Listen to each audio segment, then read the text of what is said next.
Estamos aqui na pré-aula, semana 26. Eita, que está chegando perto da gente acabar, né, nossas aulas normais. A gente fala hoje de neocolonialismo e imperialismo.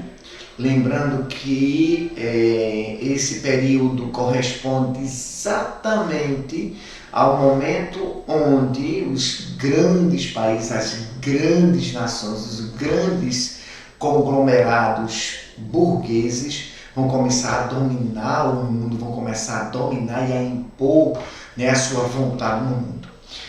O neocolonialismo está relacionado aos europeus. A ideia de neocolonialismo e imperialismo, de certa forma, é muito em conjunto, tem quase a mesma coisa. Por que então neocolonialismo? A ideia de separar o colonialismo do século XV até o século XVIII, tá certo? Que é o colonialismo europeu em relação à América, e o colonialismo dos europeus, novamente, referente agora à África e à Ásia, tá certo? E o imperialismo, ele corresponde mais à dominação americana em relação à América. Professor, então quer dizer que os europeus tentaram voltar para cá? Sim, lembrar da doutrina Monroe, tá certo? Da América para os americanos e da política do Big Stick, que vai ser criada pelos próprios estadunidenses para dominar primeiro a América Central e depois se impor na América do Sul, tá certo? Logicamente, aí a gente tem que levar em consideração os momentos históricos em que as políticas criadas pelos americanos vão ser colocadas na América. A princípio, passa a ideia de, não, veja que coisa lindinha, os americanos estão defendendo o continente em relação aos europeus. A visão é quase essa mesmo, porém, a gente tem que levar em consideração que os danados americanos estavam pensando no seu próprio bolso, no seu próprio dinheiro, no seu próprio lucro. Então eles vão defender a América, porque queria a América para eles. Ok? Por isso que eu gosto de colocar em sala que é a América para os americanos do norte. Ok? E, obviamente, a questão do neocolonialismo do século XIX e XX em relação aos europeus, quando eles vão repartir, né? Como está aqui a imagem, essa imagem ela é muito referente à visão que os europeus tinham em relação à África e à Ásia. E aí você vê que eles estão repartindo aqui, né, a questão da China. Mas o que é que o Japão faz aqui? É porque o Japão também tinha um viés imperialista nesse momento. Beleza? Vamos lá, vamos falar. O neocolonialismo, ele na realidade, ele nasceu da necessidade dos europeus, da necessidade dos países europeus, das grandes corporações industriais burguesas de mercado e, obviamente, de produtos primários. Tá certo? O que danado é neocolonialismo? Né? O que danado é isso? É a necessidade, certo, dos países mais ricos fracionar, dividir para explorar os países mais pobres. Na realidade, se a gente levar em consideração a necessidade do capitalismo, é assim, para se ter uma riqueza muito grande, para se ter uma riqueza cada vez mais poderosa e crescente, é necessária a periferia. É necessária a periferia para você explorar, tá certo? A riqueza precisa do pobre, né? A riqueza precisa da pobreza, o rico precisa do pobre. Então, se a gente levar em consideração esse viés, o neocolonialismo era uma necessidade. Era uma necessidade dos países europeus de expandir, de aplicar recursos. Por quê? Dinheiro parado ele rende? Não, né? Então, na realidade, eles precisam movimentar, né, a gama de recursos para que ele traga mais recursos para ser reaplicado e aí gerar mais recursos. É uma doença, é uma ganância pela necessidade do lucro cada vez maior, tá certo? Isso é o neocolonialismo. Isso é a ideia do neocolonialismo, imperialismo também aí está dentro desse mesmo contexto. Beleza, gente? Eu gosto muito dessa imagem, certo? Porque você vê de um lado os civilizados, até porque, lembre-se que no século XIX vai surgir algumas influências, certo? Em relação ao pensamento do homem europeu, tá certo? A gente está aí com a ideia de Darwin, a ideia de avanço, a ideia de que a humanidade ela veio de uma evolução, tá certo? E dentro do pensamento de Darwin, ou da teoria darwinista, vem a ideia de superioridade, de uma espécie em relação à outra. Partindo disso se criou o darwinismo social, tá certo? Então era necessário que os civilizados levassem a civilização à barbárie, aos não civilizados. Então é a partir dessa premissa que os europeus, né, se autoproclamam a raça mais inteligente, a raça melhor, que vai levar progresso para os africanos e asiáticos. Tá certo? Aí percebam, a questão da dominação é muito mais sutil do que a dominação colonial do século XVI em diante, principalmente. Tá certo? 16, 17, 18 em diante. Que foi feita aqui na América. Então, é mais sutil, ela é mais perspicaz da necessidade. Veja, eu não estou querendo explorar, eu estou trazendo para você o progresso. A ideia do fardo do homem branco. Isso é muito forte. Então, esconde um preconceito racial, uma suposta superioridade racial dos brancos em relação às outras raças, em relação ao amarelo, em relação ao negro. Então, isso passa muito, né, para aquele viés da necessidade da Europa em relação ao restante dos continentes, tá certo? Isso faz parte do sentido de dominação do homem europeu. E, obviamente, perceba que os americanos ou os estadunidenses têm relação ao restante da América. Parece que eles são melhores, parece que eles são mais poderosos, parece que essa imagem eles têm que passar,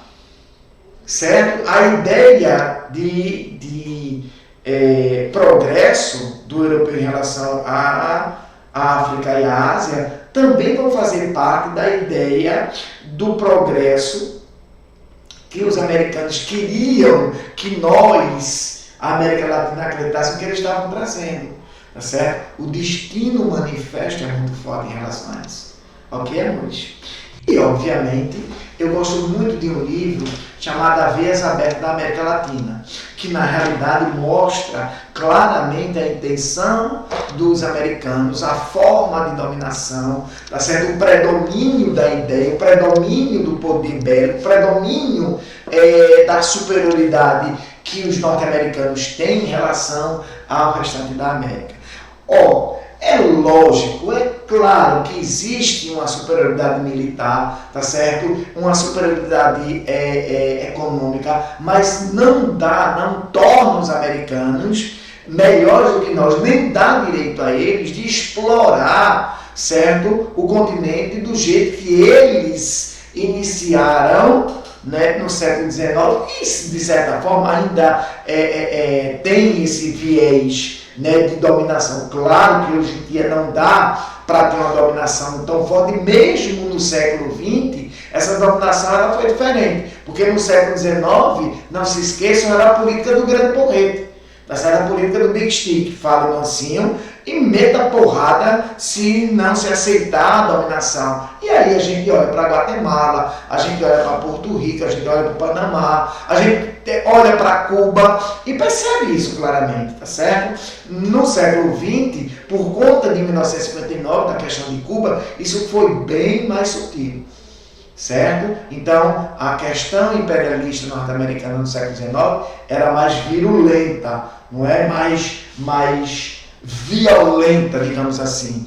E a política do século XX é a política da boa vizinhança, aliança para o progresso, e por trás disso fomentando os governos militares que fizeram parte do contexto da América do Sul, tá certo? No século XX. Brasil, Uruguai, Argentina, Chile, Paraguai, todas essas nações, elas terminaram sendo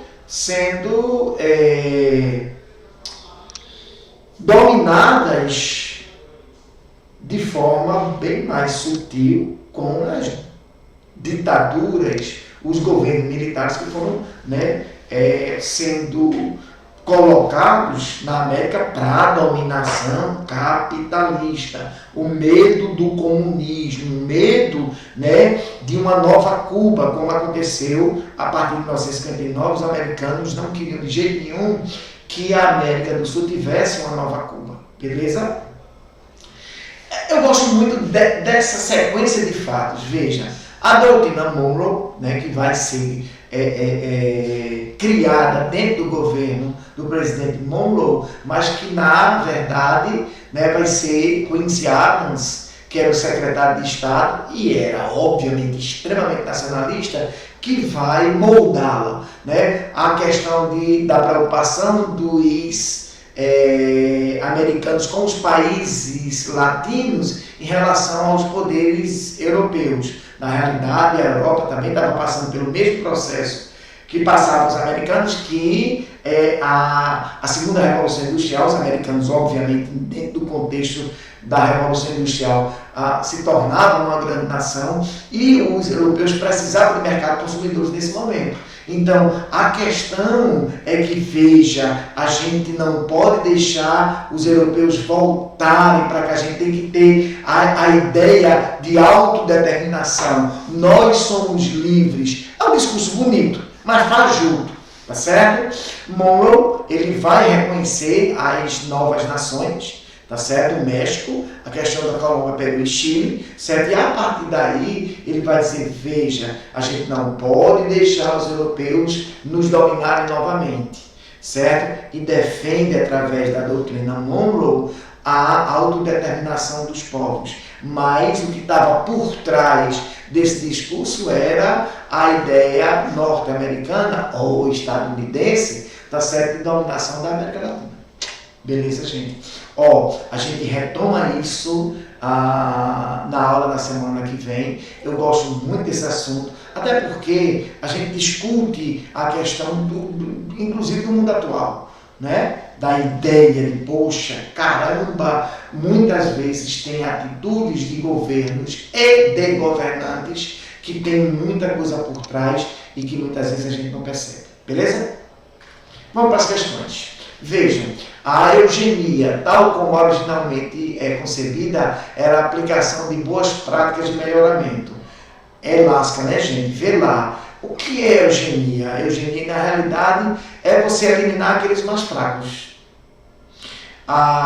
Isso era muito comum na Grécia Antiga, em uma cidade específica que era Esparta. Porque os espartanos, eles só podiam ser guerreiros. E quando nascia uma criança espartana com defeito físico, eles eliminavam, tá certo? Aí deu-se o nome de eugenia, tá certo? Porque eles não podiam se perpetuar por conta da questão da fragilidade. A questão da ideia, né, dessa teoria termina sendo aplicada para se explicar certa questão do darwinismo social, beleza? Ao aprimoramento da espécie humana, né? Francis Galton foi o primeiro a sugerir com destaque o valor da reprodução humana controlada, considerando-a a produtora do aperfeiçoamento da espécie. É absurdo, né? Mas vamos lá. O resultado da aplicação dessa teoria, disseminada a partir da segunda metade do século XIX, foi a aprovação de medidas de inclusão social. Inclusão, na realidade, seria o contrário, né? Seria exclusão. A adoção de crianças com diferentes características físicas, de jeito nenhum, tá certo? Estabelecimento da legislação que combatia as divisões sociais, sugere, na realidade, essas divisões, né? Letra D, prisão e esterilização de pessoas com características consideradas inferiores. obviamente está aí, ó, o darwinismo social, tá certo? A violência contra qualquer ser humano que não se adeque, tá certo? À ideia de perfeição. Letra E, desenvolvimento de próteses que possibilitavam a reabilitação de pessoas deficientes. Obviamente está aí, né, a letra D, prisão e esterilização de pessoas com características consideradas inferiores. Darwinismo social, que defende a questão da eugenia. Desde o quartel do século XIX, até o início da Primeira Guerra Mundial, né, pelo menos a primeira década do século XX, no contexto de um capitalismo cada vez mais globalizado e imperialista, grande parte do território africano foi partilhado em um conjunto de estados europeus. Indique qual desses estados não fazia parte desse conjunto. Bélgica, sim, sim, sim. Não é só a Bélgica, sim. O Congo, né? O Congo belga. A Bélgica era um país que fazia parte desse contexto. Grã-Bretanha nem se fala, né? É talvez um dos maiores interessados nessa questão da África e da Ásia, certo? Era um império, grande império do século XIX. O Império Russo. O Império Russo era o país mais atrasado da Europa no século XIX e em parte do século XX, não é? Por conta da questão do czarismo. Então, obviamente, o Império Russo, a Itália, sim, a Itália fazia parte, Países Baixos também fazia parte, a Holanda, não é? Fazia parte desse contexto, certo? Aí é muito simples, né? O Império Russo, até porque, lembrem, o Império Russo era o país mais atrasado da Europa no século XIX, ok? Terceiro, a proclamação da República Popular da China, em 1º de outubro de 1949, e a eleição do governo do presidente Mao Tse-tung foi um resultado da luta contra a ocupação da China por potências estrangeiras e contra o regionalismo que fortalecia os senhores de terra. O movimento camponês liderado por Mao Tse-tung sagrou-se vitorioso em outubro de 1949. Entretanto, as raízes desse movimento estão no século XIX e nas condições que foram criadas a partir da intervenção das potências estrangeiras no início do século XX. Carlos Guilherme, parará. No que diz respeito às interferências estrangeiras nesse país, é correto afirmar que a letra A guerra russo-japonesa de 1904-1905 terminou com a vitória do Império Russo. Não, na realidade, a guerra russo-japonesa terminou com a vitória do Japão, o que terminou. A guerra foi pela região da China, que é a questão da Manchúria, tá certo? E, obviamente, o Japão saiu vitorioso, o que levou a Rússia ao famoso ensaio geral, que vai ser o prenúncio da Revolução Russa de 1917. B. As guerras do ópio, 1939, 42 e 56 a 60, garantiram à Inglaterra a abertura comercial da China e permitiram também que outras potências europeias e asiáticas revelassem os interesses do Império Chinês. Um pouquinho mais tarde, vai haver um outro confronto contra a China, dessa vez pela questão de imposição da cultura ocidental em relação à China, que é a guerra dos boxers, tá certo? Então a guerra do ópio, letra B, está encaixadinha. Letra C, a guerra entre o Império Chinês e o Japão resultou no enfraquecimento da China e no início da hegemonia alemã em grande parte desse país, principalmente por meio de amplas inversões de capitais. Veja, não foi a Alemanha que entrou no Império Chinês, foi principalmente a Inglaterra, tá certo? Então, a questão do Japão em relação à China vai ser principalmente depois da Revolução Meiji, certo? E era uma invasão que vai se pronunciar principalmente durante a Segunda Guerra, tá certo? Não em relação ao século XIX, beleza? A letra B é a verdadeira. Letra D. A revolta dos Boxers representou a luta de classes médias urbanas e da classe operária pela ampliação da cidadania política. Não. A guerra dos Boxers foi um momento onde os países ocidentais queriam impor, tá certo, a cultura ocidental na China, que obviamente termina sendo defendido, né, pelos chineses. E a letra E, a longa marcha organizada pelo Partido Comunista Chinês, em aliança com o Partido Nacional do Povo, lutou contra as presenças estrangeiras na China e foi derrotado pelos japoneses, né, no momento da invasão da Manchúria. Falso. Na realidade, a questão da Manchúria vai ser uma disputa no início, né, do século XX entre o Japão e a Rússia, ok? Quarto, a natureza distribuiu desigualmente no planeta os depósitos e a abundância de suas matérias-primas, enquanto localizou o gênio inventivo das massas brancas e a ciência da utilização das riquezas naturais dessa extremidade continental que é a Europa. Balela, né? Concentrou os mais vastos depósitos de matérias-primas na África, Ásias tropicais, Oceanias equatoriais, para onde a necessidade de viver e de criar lançariam o elan dos países civilizados. Grande besteira. Essas imensas extensões incultas, de onde poderiam ser tiradas tantas riquezas, deveriam ser deixadas virgens, abandonadas à ignorância ou à incapacidade.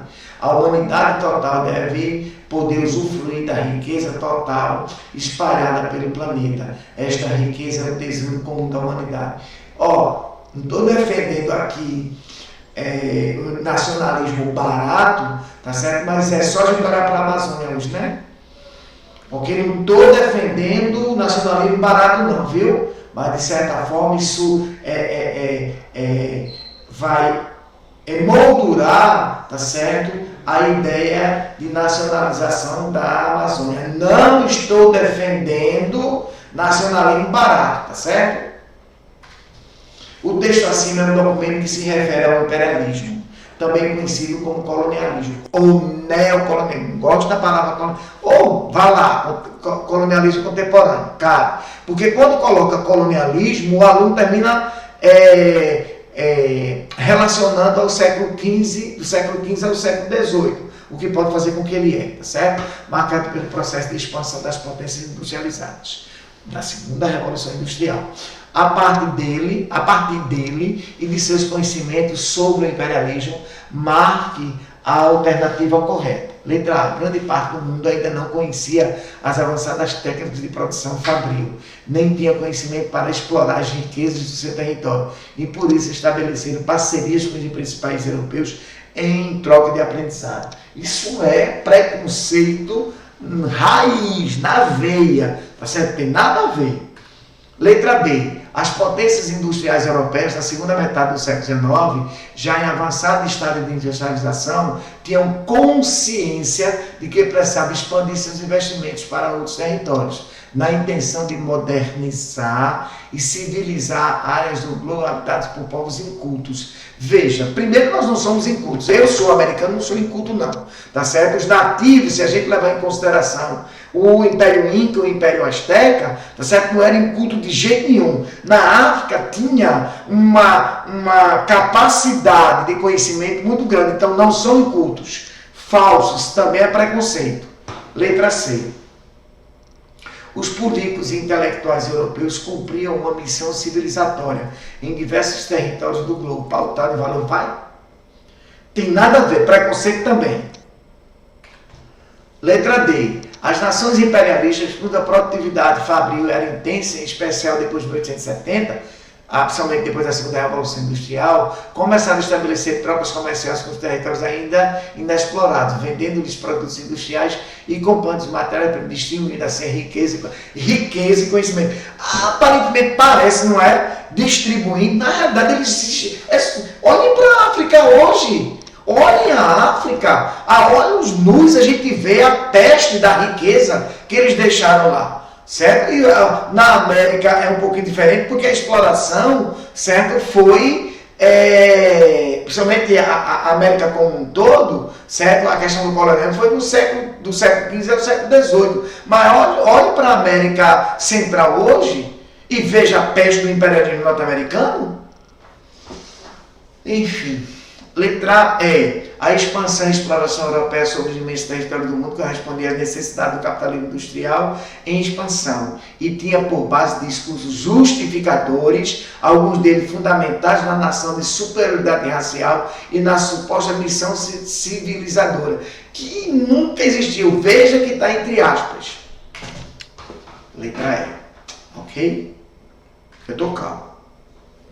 O darwinismo social pode ser definido com a aplicação das leis da teoria da seleção natural de Darwin na vida e nas sociedades humanas. Seu grande mentor foi o filósofo inglês Herbert Spencer, criador da expressão sobrevivência dos mais aptos, que mais tarde também seria utilizada por Darwin. Essa teoria foi utilizada no século XIX pelas nações europeias para justificar a independência da Oceania, a colonização dos Estados Unidos, a dominação imperialista na África e na Ásia. Precisa ler mais de jeito nenhum, né? Dominação. Então, Herbert Spencer, ele criou uma ideia de superioridade para explicar a dominação, certo? Não existe raças superiores, existe raças, aliás, existe uma raça, que é a raça humana, e existem culturas, tá certo? E povos diferentes que devem ser respeitados. Beijo grande, minha gente. A gente se encontra na aula presencial na semana que vem.